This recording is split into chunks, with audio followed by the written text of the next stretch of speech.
Thank you, Mr. MC, for that fantastic introduction. Ladies and gentlemen, welcome. We can see if anyone dozes off, and we will be throwing the microphone at you, so make sure you pay attention. Anyhow, my name's Ryan Pape, country manager for CBRE Excellerate here in Kenya. In a previous life, which is why I think I'm involved in this panel, I used to be the managing director of Domino's Pizza and Cold Stone Creamery brands here in Kenya. I'll let Jacques introduce himself, and then we'll get straight into the nuts and bolts. And we're going to focus heavily on the real estate component of KFC. Thank you, Ryan. First of all, thank you very much for having me. It was quite a surprise when I was asked to come speak here today, but I'm very happy that you invited me, so thank you very much. My name is Jacques Theunissen. I'm the Group CEO for Kuku Foods Kenya. East Africa. We operate all the KFCs in Kenya, Uganda, Rwanda. We currently have 73 outlets. I've been with KFC almost 20 years, so close to 20, and then 11 of that has been in East Africa. So thank you very much. I'm looking forward to the chat today. Great. Well, Jacques, we have seen, everyone in this room has seen KFC grow exponentially over the last 10, 15 years. Obviously, you have to be in visible locations, but it started off in traditional malls, and we've seen it sort of move through to convenience, retail, and into fuel station forecourts. It's been a massive growth. I think you lead the way in QSR in the region. As you said, you're in Kenya, Uganda, Rwanda. And we're going to touch on and focus really on the real estate component, because this underpins your whole business. Doesn't matter how good your operations, your marketing are, if you get the wrong location or you're tied into too high a rent, the store doesn't work. So why don't you start maybe by telling us a little bit about how you choose a location and that process? Absolutely. The number one rule is location, and then number two is location, and number three is location, right? So for everything to work, it needs to be right. And I think it's important to talk a little bit about how things are changing, how things are progressing, and how we used to look at sites. You used to see global international brands coming in and firstly establish themselves in mall space. Right? It's safe space. You have the right consumer that comes to the mall. Rentals are kind of managed by rental agents. So, you're safe from that perspective, that there's a good lease in place. And then as the years, kind of progressed, I think, convenience, obviously, at this point, post the pandemic, has completely changed the environment. We're starting to see a change in malls specifically, although there's still very much a place for it, and we'll talk a little bit about that. We've started seeing the growth of home delivery, as everybody knows. Between 30 or 40% of our business currently is home delivery, right? We see how traffic is changing. We see how work has changed, where people used to go to the office every day. So your consumer usage occasion has changed completely from what it was 5 years ago. And for us, we have to take that into consideration. Number one, when we start looking at location, we look at, consumer, right? Do we have more than one trade during the day? Do we have breakfast and lunch? Do we have lunch and dinner? One day part alone is not enough, right? Do we have a consumer that will probably access us more than once a week? Either through the drive-through on the way home, or on a Sunday bringing the kids there, or are they, and in addition to that, also order delivery during the week, right? But then there's also trade areas where we've gone into where we don't have those type of consumers, and that consumer might access us once a month, but it's a much more dense populated area, and we had to design and develop a different fit-for-purpose model for that, from a capital investment point of view, for that to make sense, where we serve limited menu, much smaller stores, a lot less capital investment, etc. So that's really interesting. I think probably COVID drove a lot of delivery, didn't it? And Absolutely. so you said around 40% of your business is delivery. Around 40% is delivery. And you do, how much of that do you work with food aggregators, like Globos and Bolts? At the moment, 100% of that. Yeah. At the moment, 100% of that. And I mean, I'm not sure everybody in this room knows how those models work. I mean, it's very commission-based, quite high actually. You can go anywhere between 15 and 30 or 35% commission on anything that they sell. And again, taking that back to the property side of it, I think what makes it interesting if you start looking at, historically, turnover rentals is something that's happened in specific locations, even some more locations. And think about that. So if you're a normal retailer and you're 40% of your business is delivery, you're paying a 20% premium on that product being sold, plus you're paying another 5, 6, or 7, or 8, or 9, or 10% on top of that for rental turnover. Or turnover rental. At the end of the day, I mean, you start with 70% left of that sale, which makes it very difficult to kind of economically make that work. So this is where your delivery, you have to relook at your delivery model. Does it make sense from your traditional stores, or do you look at sort of changing the model to maybe a different type of store that's focused, let's say lower rents, but focused on your delivery customer? Absolutely. So I think it's forcing us to think in that direction because delivery is not going away, okay? And from a business model perspective, to own that sales layer yourself is very difficult, okay? It's a separate thing to manage, especially if it's at scale, okay? You're doing hundreds of thousands of deliveries a month. There's 2,000-3,000 riders involved, and you don't want to get into that. So what it is forcing us to do is to look at, where do we find, we can build a model which is very much focused on very low capital investment, no lobby or front counter seating. It's basically takeaway and delivery that you do out of it. And people have been talking about it for a long time, dark kitchens, but in a global brand, it's a little bit more difficult to just do that, right? Because your equipment investment is quite significant, as you'll know very well. It's not that simple, but it does start creating space for us in terms of, or an opportunity for us to start looking at where can we, and the difficult part about this is currently where you have a very high demand on delivery, you find that your commercial space is very expensive, right? So because that type of consumer is the higher income consumer, and you find it's very big mix, very much residential, and mixed use between obviously residential and commercial. And the difficult part is for you to be able to make that work, if you want to call it a strategic delivery location or whatever you want to call it, is still to find commercials that works with that model. It becomes very difficult where you pay turnover rental to actually do delivery. It's almost worth it to not do it. And when we start looking at whether whether we will take on a location or not, it very much is what can this location deliver in revenue without the delivery layer, right? Okay. And just on that, because there's probably landlords that would love to have KFC in their developments, or just on the sort of planning side, when you look at a new store, you do a lot of work, presumably desktop initially. I'm sure you've got a lot of demographics, that you use to choose new locations. What do you look for?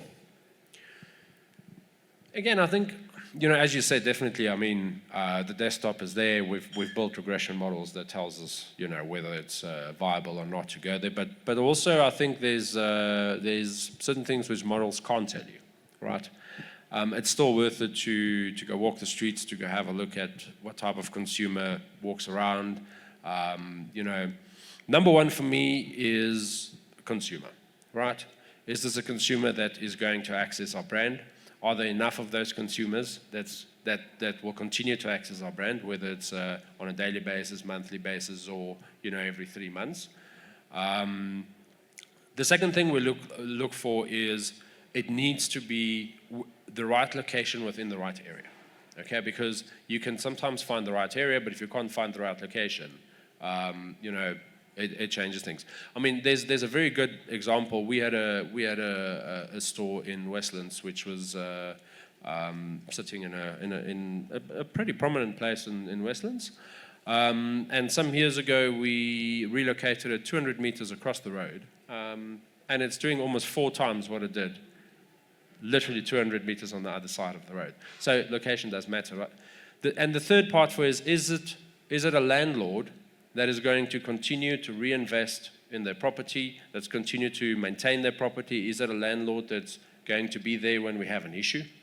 And I think those are the important things for us, because we could probably go and open most places in Nairobi and a restaurant will work more or less, right? But we don't need it to work. We need it to give us returns. We're in this. Every one of us is in the business to give returns. We sign long-term leases. We make long-term commitments. We make big capital investments. And at the end of the day, I think if you don't have a landlord that's committed to kind of leaving the property the way you found it, I think that makes it very difficult. So when I was managing Domino's, we would look at, if you built a store, you want the payback period for the capex through the operations to be within an election cycle. So we would look at 5 years as your maximum. I know you're achieving substantially better than that. You target sort of between 2 and 3, I guess, or certainly within 5. Yeah, between 2 and 3 years. In year 5, we need to reinvest again, mandated obviously by the brand. And then year 10 is complete reinvestment again, front of house, back of house. I think there's simple rules which we put in place, right? So the regression model will tell us the type of turnover that we will do. And, the number one rule for us is capital investment. So your turnover needs to be 2 times your capital investment annually, at least in the first year. And then your rental needs to be at least below 5% of what that is. And if that is the case, then that confirms the investment case for us, and that at least helps with that below 3-year payback. So it's really interesting. You go out to the market looking at new locations, knowing the top rent that you can pay. You know roughly what you think the store is going to turn over, so you know the rent needs to be 5% of that. So it's quite methodical, actually. It's quite a close rule book that you follow. And leading into that, presumably you have very strict controls on how much your capex spend is. So maybe we can talk a little bit about supply chain. And I'm not talking about the chicken at the moment, although I would like to come on and talk about that. But the actual supply chain of materials, how localized is it for your store fit-outs? And the cost side of that as well. Very much. I mean, I think my team has done a fantastic job over the last 6 years. And as you know, I mean, localization it's something that takes time, right? You have to find the right partners that has the right values and also has the capability to invest. Currently, I mean, if you look at it from the great thing about this is that capability is in Kenya, it's in Uganda, it's in East Africa. We have all our local stainless steel, everything is localized. All our cold rooms, freezers, everything's localized. All our signage is localized. When it comes to furniture, tiles, technology, even hardware, we buy from local suppliers. Not all of them manufacture it necessarily locally, but I mean, and some of them do. Some of it is manufactured locally. Our contractors are local. And what that's done is it has significantly reduced our cost of capex, okay? It significantly reduced the working capital required for me during building these capital projects, where previously I had to prepay, import, bring everything in. Now I sit and I have good payment terms with these suppliers. Now you can imagine if a project is around $600,000 to $800,000 per project, you can imagine what that does if you do 3, 4, 5 projects at the same time from a working capital point of view. Are you able to say how many stores you're planning on opening this year?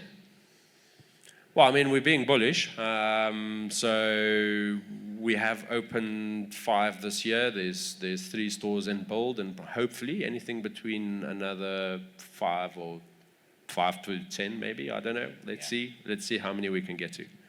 Okay, fantastic. So, and presumably to open that many stores, you have to target a lot more because sometimes they don't come through. Absolutely, and I think this is probably one of the biggest opportunities. So for us to open, and let's throw a number out there, let's say 15 stores for the year, the pipeline has to have 25 stores in it to have at least a chance to open 15. We sit so many times with commitments from landlords that, you know, we will be completed by this time, we'll open at this time. When you get there, they've not even broken ground. Or there's issues with KPLC. We've had sites that were delayed because of electricity for 12 months. Or there's no water, or, you know, multiple things that happens. And usually it's not money that's the issue. Usually there's other issues. So I think, you know, the opportunity is probably that we could even expand a lot faster. And we are willing to, as a brand and as a business, to continue to build more if, you know, if there's kind of a world where sites are delivered as and when promised, because we obviously plan our capital ahead of time, and, you know, so we've never had the problem where we've planned for 15 but 25 has come off. So I'd rather sit with that problem than to sit with one where I've planned for 15 and 7 has come off. Yeah. Okay, I touched on supply chain of capex, construction materials. We can't do this without talking about the food. How far have you localized your supply chain in East Africa, or let's just say Kenya? It's easy.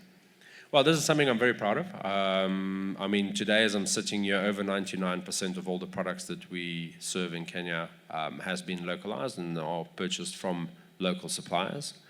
Again, testament to the capability that sits here. These guys have to comply to global standards, FSSC 22000 certified, GFSI, and they've done it. They've made the investments, they've done it.